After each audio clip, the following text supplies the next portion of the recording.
नागेंद्र हाराय त्रिलोचनाय भस्मांग रागाय महेश्वराय नित्याय शुद्धाय दिगंबराय तस्मै नकाराय नमः शिवाय। नमस्कार, हर हर महादेव। स्वागत है आप सभी का हमारे YouTube चैनल में। आज के इस वीडियो में आप श्रवण करेंगे माघ मास के कृष्ण पक्ष के शुक्र प्रदोष व्रत की कथा। इस बार 2026 में माघ कृष्ण पक्ष का प्रदोष व्रत जो है वह 16 जनवरी शुक्रवार को किया जा रहा है। 16 जनवरी को प्रदोष काल का समय रहेगा शाम को 5:01 से 6:31 तक। इस समय में भगवान महादेव की धूप दीप नैवेद्य आदि से विशेष पूजा अर्चना करें। शुक्र प्रदोष व्रत में व्रतकर्ता को सफेद पुष्प सफेद चंदन आदि से भगवान महादेव का पूजन अर्चन करना चाहिए और स्वयं भी सफेद वस्त्र धारण करने चाहिए। भगवान को खीर का भोग लगाएं अथवा रबड़ी बर्फी दूध से बने हुए श्वेत पदार्थों का भोग भगवान महादेव को अर्पित करें। आइए श्रवण करते हैं शुक्र प्रदोष कथा। एक बार प्रेम से कहिए, बोलिए शंकर भगवान की जय, पार्वती माता की जय, शिव परिवार की जय, सभी शिव भक्तों की जय।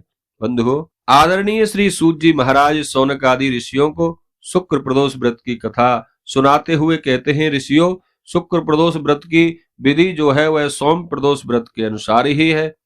एक बार प्राचीन काल की बात है, एक नगर में 3 मित्र रहते थे। तीनों मित्रों में आपस में बड़ी घनिष्ठ मित्रता थी। उसमें एक राजकुमार का पुत्र था, दूसरा ब्राह्मण पुत्र और तीसरा सेठ का पुत्र था। राजकुमार व ब्राह्मण पुत्र का विवाह हो चुका था। सेठ पुत्र का विवाह तो हो गया था, परंतु अभी उसका गौना नहीं हुआ था।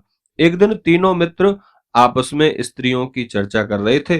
ब्राह्मण पुत्र ने नारियों की प्रशंसा करते हुए कहा, नारीहीन घर भूतों का डेरा होता है। सेठ पुत्र ने जब यह बात सुनी तो उसने अपने मन में सोचा कि मैं भी अपनी पत्नी को लिवाकर लाऊंगा। उसने निश्चय कर लिया। सेठ पुत्र अपने घर गया और अपने माता पिता को अपना निश्चय बताया। उन्होंने बेटे से कहा कि बेटा, अभी शुक्र देवता डूबे हुए हैं, शुक्र अस्त है। इन दिनों बहु बेटियों को उनके घर से विदा करा कर लाना शुभ नहीं माना जाता।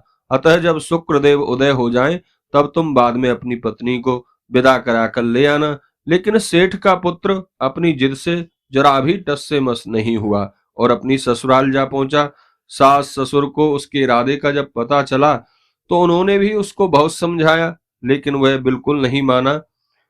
उनकी सारी कोशिश बेकार हो गई। इसलिए सास ससुर को बड़े भारी मन से अपनी बेटी को अपने दामाद के साथ विदा करना पड़ा।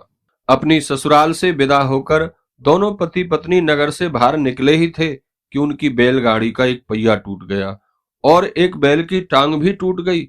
पत्नी को भी काफी चोटें आईं। सेठ पुत्र ने आगे चलने का प्रयत्न जारी रखा।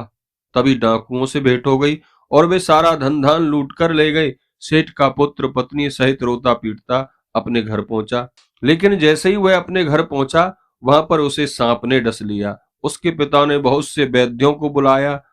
उन्होंने देखकर यह घोषणा कर दी कि आपका बेटा 3 दिन में मर जाएगा।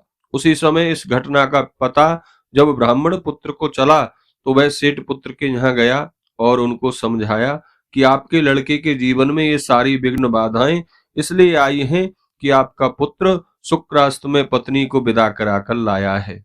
यदि यह वहां पहुंच जाएगा तो बच जाएगा। सेठ को ब्राह्मण पुत्र की बात जच गई और अपनी पुत्र वधू और पुत्र को वापस ससुराल भेज दिया।